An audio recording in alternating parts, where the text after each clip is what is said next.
నాకు ఇంకా 25 ఏండ్లే నిండలేవు గాని జర్ర ఏదైనా పని చేస్తే చాలు ఇప్పటి సందే పిక్కలు గుంజుతాయి, కాలు వీక్తాయి, చేతులు నొస్తాయి. కానీ మా అమ్మోళ్ళ అమ్మమ్మ రికాం లేకుంటే ఏదో ఒక పని సగబెడతానే ఉంటది.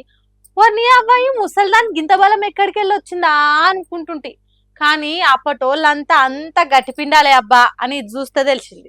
ఇవాళ రేపు 30 ఏండ్లు దాటితే చాలు 30 రకాల నొప్పులతోని మూలుగుతా ఉంటారు కదా. కానీ ఒగిటోళ్ళుకేవి అబ్బరా కొడుక దమ్ము తీసుకోకుండా దుంక పట్టిరు కదా బామలు.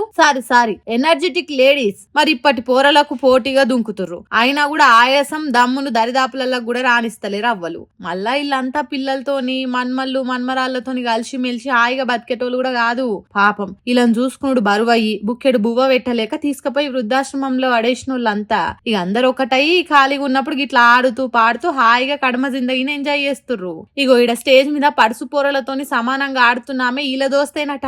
70 ఏండ్లు నిండినా కూడా డోంట్ కేర్ అన్నట్టు విశాఖలైన ఫిట్ ఇండియా ప్రోగ్రామ్ లో ఆడి వారెవా అనిపించింది అందరి నోటితోని. ఈ వీడియోలు ఇప్పుడు సోషల్ మీడియాలో తిరుగుడుతోని ఎంతైనా ఆపటోళ్ళ తిండి బలంగా అవన్నీ వేరే. ఇప్పుడు అంతా అడ్డమైన కల్తీ తిండి 40 ఏండ్లకే నలుగురు మోసుకుపోయే కథ అవుతుంది. Age is just a number అనేది వీళ్ళని చూస్తే నిజం అనిపిస్తుంది అని మాట్లాడుకోవట్టిర్రు. మరి ఈ బామ్మల డాన్స్ మీకు ఎట్లా అనిపించింది? మీ ఇళ్లలో కూడా ఏజ్ మీద పడ్డా కొద్దీ వయసు పోరలకు సమానంగా పనిచేసేటోళ్ళు ఎవరన్నా ఉన్నారా?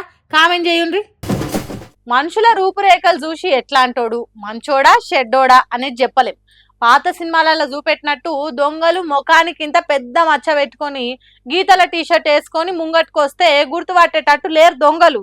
అవును, నీ పక్కకే ఉండొచ్చు, మంచోని తిరిగి మాట్లాడొచ్చు, కాసేపటికి అన్ని కాల్ చేసి పరారు కావచ్చు. ఇగో గీ అక్క కూడా ఆదమర్చి ఉన్నందుకు ఏమైందో చూడండి. కర్రె అంగి చేతుల చెల్లు పట్టుకొని మస్తు మంచోని తీరుగా అత్తర్ పౌడర్లు అమ్మే కాస్మెటిక్స్ దుకాణంలో బాగా గిరాకీ చేసేటం తీరుగా నమ్మిచ్చున్న ఈ బద్మాష్ గాడు చిన్నోడు కాదు. చేతిలో ఓ వస్తువు పట్టుకొని ఫోన్ లో మాట్లాడుతున్నట్టు ఆస్కార్ లెవెల్లో యాక్టింగ్ చేస్తున్నాడు. పాపం మన ఓవర్ యాక్షన్ ఓరగంట కూడా కనిపెట్టలేకపోయింది ఆ షాపులు ఉన్న అక్క. అదెంత ఇదెంత దాని ధరెంత అని అడుక్కుంటా నమ్మవల్కి మెడలున్న పుస్తలు తాడు పుట్టుకున్న దెంపుకొని అవతల పడ్డాడు. ఇంకేమున్నది లబో దిబోమని మొత్తుకున్నాడు తప్ప అక్కకి ఇంకో దిక్కు లేకుండా అయింది. వామ్మో నా సొమ్ములే నా బంగారమే అని లబలబ మొత్తుకొని లొల్లి చేసే వరకు చుట్టుపక్కల పబ్లిక్ చూసి ఆ దొంగని ఎంబటి పడ్డారట. చాలా దూరం ఉరికినాక పబ్లిక్ చేతికి దొరికిండట. ఇక వాళ్ళు తగుకుంటారా మంచిగానే మహిళా పోలు తీసి పోలీసులకు అప్పచెప్పిండ్రట. హైదరాబాద్ లో ఉన్న ఉప్పల్ ఏరియాలో జరిగిందట ఇది. ఏ కొద్దిగా తక్కువ 4 తులాలు ఉన్నదట ఆ బంగారము. అట్లా జరిగే వరకు పానం పోయి పానం వచ్చినట్టు అయింది కావచ్చు ఆ అక్కకు.